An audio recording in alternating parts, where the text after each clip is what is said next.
तुमने अक्सर कर नोटिस किया होगा कि जब भी हमें कट लगता है या फिर चोट लगती है तो हमारे वहां से ब्लड निकलता है, मतलब वहां से खून निकलता है, और वो खून थोड़ी देर बाद अपने आप ही सूख जाता है, अपने आप ही जम जाता है। तो ये प्रोसेस कैसे होती है, इसको बोलते हैं ब्लड कोगुलेशन। ये ब्लड हमारा कैसे जम जाता है इसको जानेंगे हम आज इजी वे में। इसको बोलते हैं ब्लड कोगुलेशन। तो ब्लड कोगुलेशन को हम आसानी से समझेंगे। क्लास 11th का टॉपिक है ब्लड कोगुलेशन। तो देखो, मान लेते हैं हमारे पास कोई इंजर्ड टिश्यू है। मान लेते हैं मेरा जैसे हाथ है तो ये स्किन है, स्किन के अंदर जो होंगे ब्लड वेसल्स होंगी, तो यहाँ पे कट लगेगा तो ब्लड वेसल्स में अंदर से खून आना स्टार्ट हो जाता है। तो वही प्रोसेस हम समझते हैं। मान लेते हैं ये मेरे पास कोई ब्लड वेसल्स है जिसमें जो है हमारा इंजर्ड हो गया, ये इसके नीचे जो होता है इसमें हमारे जो टिश्यू है वो इंजर्ड हो गया, तो ये हमारी ब्लड वेसल्स थी। और यहाँ पे मान लेते हैं हमारा कट लग गया है, तो यहाँ से जो है ब्लड बाहर आ रहा है, ये जो है वो ब्लड आ रहा है, और ये ब्लड बाहर आने लगा। ठीक, जो ये जो देख रहा है ये ब्लड है, ये हमारा जो ब्लड है वो बाहर की ओर आ रहा है, ये ब्लड बाहर की ओर आ रहा है। अब हम सबको पता है कि हमारे ब्लड में तीन चीजें होती हैं। तो हमारे ब्लड में तीन चीजें होती हैं। मेन होती है आरबीसी, सबको पता है, डब्ल्यूबीसी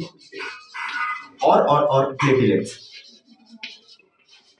और प्लेटलेट्स। तो यहाँ पे जो होंगी वो प्लेटलेट्स रन करनी होंगी, मतलब बहुत सारी प्लेटलेट्स होंगी। अब जब भी इंजर्ड टिश्यू मतलब कट लगेगा तो जितनी भी प्लेटलेट्स होंगी वो यहाँ पे एक्यूमुलेट होने, मतलब यहाँ पे इकट्ठा होने लगेंगी, इस जगह पे इकट्ठे होने लगेंगी जहाँ पे टिश्यू पे इंजर्ड मतलब चोट लगी हुई है। तो जहाँ पे चोट लगेगी वहां पे जितनी भी प्लेटलेट्स होंगी वो सारी की सारी प्लेटलेट्स यहाँ पे इकट्ठा हो जाएंगी, एक्यूमुलेट हो जाएंगी। जितनी भी प्लेटलेट्स होंगी वो सारी एक जगह पे इकट्ठे हो जाएंगी।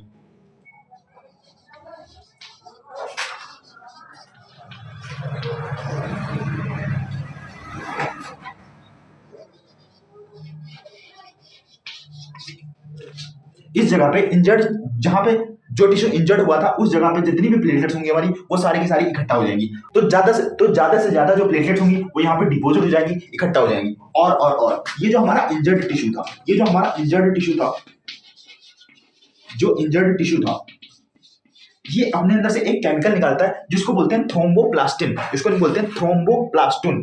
तो इस ये अपने अंदर से केमिकल रिलीज करेगा, रिलीज थ्रोम्बोप्लास्टिन।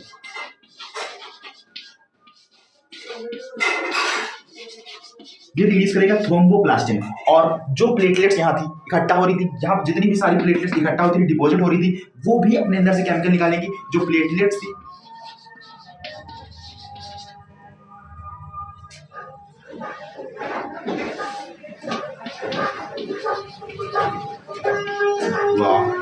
प्लेटलेट्स ये भी रिलीज करेंगे थ्रोम्बोप्लास्टिन। तो थ्रोम्बोप्लास्टिन एक तो इंजर्ड टिश्यू से रिलीज होता है और प्लेटलेट से रिलीज होता है, तो दो जगह से हमारा थ्रोम्बोप्लास्टिन रिलीज होगा। अब ये कैल्शियम आयन के साथ बाइंड करेगा। जो थ्रोम्बोप्लास्टिन है ये बाइंड करेगा कैल्शियम आयन के साथ, Ca++। ये कैल्शियम आयन के साथ बाइंड करके एक हमारे एंजाइम कॉम्प्लेक्स को एक्टिवेट करेगा जिसको बोलते हैं थ्रोम्बोकाइनेज या प्रोथ्रोम्बिनेज। दोनों आपस में बाइंड करके एक एंजाइम कॉम्प्लेक्स को एक्टिवेट करेंगे जिसको अपन बोलते हैं थ्रोम्बोकाइनेज।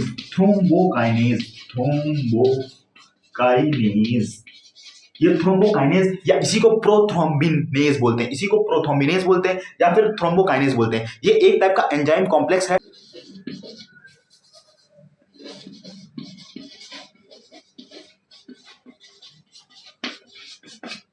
ये है एक एंजाइम कॉम्प्लेक्स। इसके आगे भी प्रोसेस होगी उसको जानेंगे, लेकिन इसको एक बार फिर से रिवाइज करते हैं कि इसको करना पड़ेगा रब। तो देखो इसमें होता क्या है, जब भी मान लेते हैं कोई टिश्यू है जो इंजर्ड हो गया, जब भी कोई टिश्यू इंजर्ड हो जाएगा तो उसके अंदर से प्लेटलेट्स जितनी भी होंगी अंदर ब्लड के, उसके अंदर जितनी भी ब्लड वेसल्स होंगी उसमें प्लेटलेट्स होंगी, वो सारी एक जगह पे डिपोजिट होने लगेंगी जहां पे वो टिश्यू इंजर्ड हुआ था। अब जब उस जगह पे डिपोजिट हो जाएंगी, वहां पे डिपोजिट होने के जस्ट बाद वहां से जो इंजर्ड टिश्यू होगा वो रिलीज करेगा अपने अंदर से थ्रोम्बोप्लास्टिन, वो थ्रोम्बोप्लास्टिन को रिलीज करेगा। और प्लेटलेट्स यहाँ पे डिपोजिट हुई थी वो भी अपने अंदर से रिलीज करेंगे थ्रोम्बोप्लास्टिन। अब ये थ्रोम्बोप्लास्टिन हमारा जो होगा वो बाइंड करेगा कैल्शियम आयंस के साथ। जब कैल्शियम आयंस के साथ बाइंड करने के बाद एक्टिवेट करेगा एक एंजाइम कॉम्प्लेक्स को जिसको थ्रोम्बोकाइनेज या प्रोथ्रोम्बिनेज बोलते हैं। अब इसके आगे की प्रोसेस क्या होती है इसको रब करने के बाद बताता हूं। और ये जो एंजाइम कॉम्प्लेक्स एक्टिवेट हुआ है ये एक सिस्टम के थ्रू एक्टिवेट होता है जिसको बोलते हैं कैस्केड सिस्टम।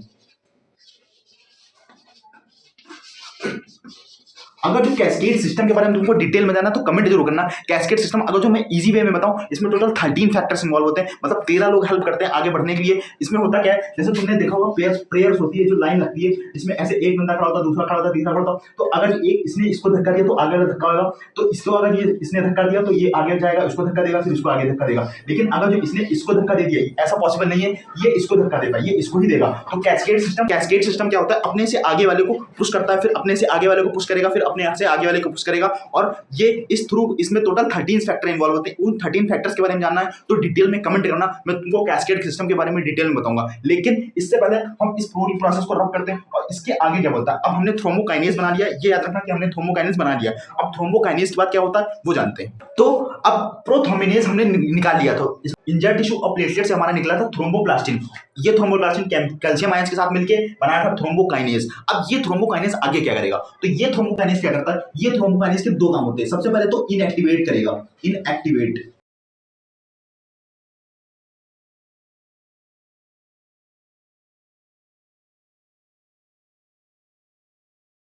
इनएक्टिवेट करेगा हिपैरिन को, जो हमारे ब्लड में हिपैरिन होता है उसको इनएक्टिवेट करेगा। क्यों? क्योंकि हिपैरिन क्या करता है, वो ब्लड को जमने नहीं देता है। तो अगर जो ब्लड को जमने ही नहीं देगा, ये नेचुरल जो होता है, ये नेचुरली हमारे ब्लड में पाया जाता है, जो ब्लड को जमने नहीं देता। तो अगर जो इसको इनएक्टिवेट नहीं करेंगे तो ब्लड जमेगा कैसे? तो इसलिए सबसे पहला जो इसका काम होता है थ्रोम्बिनेज या प्रोथ्रोम्बिनेज का, ये इसको हिपैरिन को इनएक्टिवेट कर देता है। इसके अंदर से एक और निकलता है जिसको बोलते हैं प्रोथ्रोम्बिन।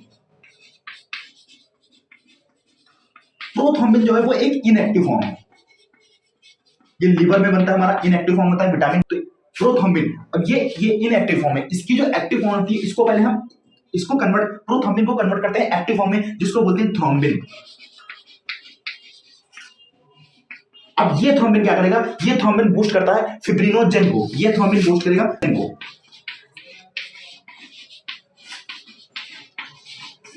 फिब्रिनोजेन।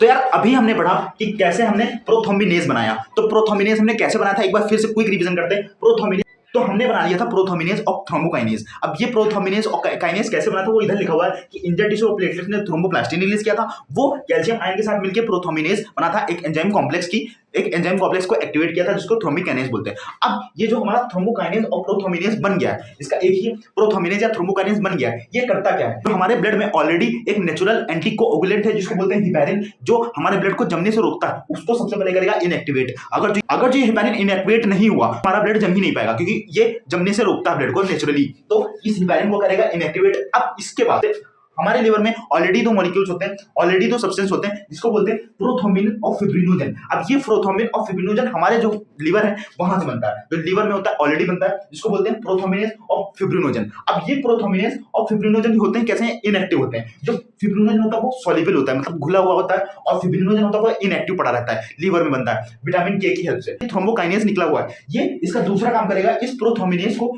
एक्टिव के फॉर्म में कन्वर्ट करेगा, मतलब थ्रोम्बिन के फॉर्म में कन्वर्ट करेगा, इस इनएक्टिव को एक्टिव करेगा। जब ये एक्टिव हो जाएगा तब ये एक्टिव वाला जो होगा वो फिब्रिनोजन पे अटैक करेगा और फिब्रिनोजन को ये सॉल्युबल की जगह पे इनसॉल्युबल बनाएगा। जब ये इनसॉल्युबल बन जाएगा तब ये फिब्रिनोजन क्या करता है, जो ब्लड वेसल्स हमारी इंजर्ड हुई थी, मान लेते हैं, मैं यहां दिखा देता हूं, जो ब्लड वेसल्स हमारी इंजर्ड हुई थी, जो ब्लड वेसल्स यहाँ पे इंजर्ड हुई थी, यहाँ पे डिफरेंट टाइप के कंपोनेंट्स को यहाँ पे इकट्ठा कर देगा, एक्यूमुलेट कर देगा, बहुत सारे डिफरेंट टाइप के कंपोनेंट्स यहाँ को इकट्ठा कर देगा, और साथ में ये भी हो जाएगा क्योंकि इनसॉल्युबल है और घुलने नहीं देगा, इसलिए यहाँ पे इकट्ठा कर देगा, और डिफरेंट टाइप के ब्लड कंपोनेंट को यहाँ पे एक्यूमुलेट कर देगा, मतलब इकट्ठा कर देगा डिफरेंट टाइप के ब्लड कंपोनेंट को, खूब सारे ब्लड कंपोनेंट को यहाँ पे इकट्ठा कर देगा, एक्यूमुलेट कर देगा, और सीरम बन जाएगा, एक टाइप का सीरम बन जाएगा जिसको पस बोलते हैं या मवाद बोलते हैं, मवाद टाइप का यहाँ पे बन जाएगा। अब पस बनने के बाद ये कैसा बनेगा, इसको बोलेंगे सॉफ्ट क्लॉट। ये जो हार्ड क्लॉट नहीं बना हुआ है, ये सॉफ्ट क्लॉट बना हुआ है, जो यहाँ पे क्लॉट बनेगा वो सॉफ्ट होगा, जो बनेगा वो सॉफ्ट होगा। अब ये सॉफ्ट क्लॉट कैसा होगा, येलोइश कलर का होता है, स्टार्टिंग में जब चोट लगती है, जो स्टार्टिंग में दिखता है वो येलो कलर का दिखता है, वो सॉफ्ट क्लॉट होता है। अब जब वो एयर के कॉन्टेक्ट में आएगा, ये सॉफ्ट क्लॉट जब एयर के कॉन्टेक्ट में आता है, तब ये हार्ड क्लॉट में कन्वर्ट हो जाता है, और ये ब्लैक कलर का होता है, जाती है अपने आप से वो फिर निकल जाती है। तो ये था हमारा पूरा ब्लड कोगुलेशन, ऐसे हमारा ब्लड जमता है। एक बार फिर से क्विक रिवीजन करते हैं कि हमारे जो इंजर्ड टिश्यू होते हैं और प्लेटलेट्स होते हैं वो अपने अंदर से एक केमिकल निकालते हैं जिसको बोलते हैं थ्रोम्बोप्लास्टिन। अब ये थ्रोम्बोप्लास्टिन क्या करता है, कैल्शियम आयन के साथ मिलकर एक थ्रोम्बोकाइनेज एंजाइम कॉम्प्लेक्स को एक्टिवेट करेगा। ये किसके थ्रू एक्टिवेट करता है, कैस्केड सिस्टम के थ्रू, जिसमें तीन फैक्टर इन्वॉल्व होते हैं। अब ये थ्रोम्बोकाइनेज क्या करेगा, इसके दो काम है, एक तो इनएक्टिवेट करेगा हिपैरिन को, उसके अलावा जो हमारे लीवर में बनता है प्रोथ्रोम्बिनेज और फिब्रिनोजन, इस प्रोथ्रोम्बिन को क्या करेगा, एक्टिव करेगा, क्योंकि ये इनएक्टिव फॉर्म में पाया जाता है, इसको एक्टिव करेगा। अब जब ये एक्टिव हो जाएगा तब ये फिब्रिनोजन को क्या करेगा, ये सॉल्युबल होता है, इसको सॉल्युबल से इनसॉल्युबल में कन्वर्ट करेगा, क्योंकि अगर ये इनसॉल्युबल कन्वर्ट नहीं हुआ तो यहाँ पे फिर सॉल्युबल ही रहेगा, ब्लड में ही घुला रहेगा, तो इससे इसको इनसॉल्युबल में कन्वर्ट करेगा, जिससे कि डिफरेंट टाइप के ब्लड के कंपोनेंट को यहाँ पे इकट्ठा करवाएगा। जब इकट्ठा हो जाएगा तब यहाँ पे जो क्लॉट बनेगा वो सॉफ्ट क्लॉट बनेगा, जिसको सीरम बोलते हैं। अब जहाँ पे सॉफ्ट क्लॉट जो एयर की कांटेक्ट में आएगा फिर वो उसको कन्वर्ट कर देगा ब्लैक कलर में, मतलब ब्लैकिश कलर में हो जाएगा। ये हमारा था 11th क्लास का मोस्ट इंपॉर्टेंट, क्लास 11th का टॉपिक सर्कुलेशन वाले चैप्टर में, how to coagulate a blood. तो ब्लड कोगुलेशन की ये बहुत ही इजी वे में समझाया है। जो समझ में आया हो कमेंट में जरूर बताना, जहां पर भी तुमको डाउट हो कमेंट में जरूर पूछना। Bye bye.